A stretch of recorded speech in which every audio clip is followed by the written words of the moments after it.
Tengok kucing anda. Kalau ada batuk-batuk sesama, letak mata boleh nampak sikit.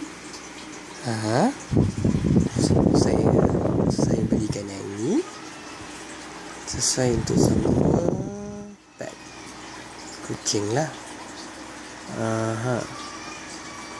So untuk kesempatan untuk oli, so kita boleh bagi 5 ml.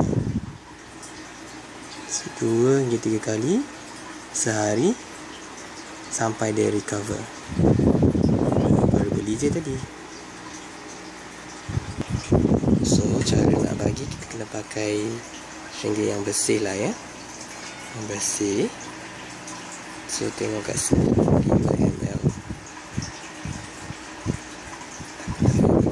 Kita boleh bagi 5 ml. Macam banyak je 5 ml ni. So tak payah bagi banyak sangat, kita just bagi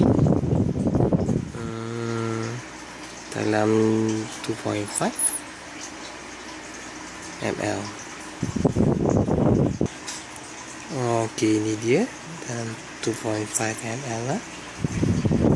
So boleh bagi, kalau nak bagi just bagi dekat tepi mulut dia. Jangan darahkan mulut dia. Pasal apa, nanti takut masuk terus kat dada ataupun saluran pernafasan dia, nanti jadi sakit lain pula. Okey, sekejap saya dapatkan oli. Oli sini.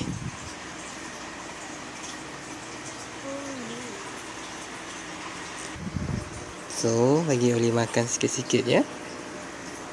Hai, oli dah jam. Sikit bagi dia makan sampai habis.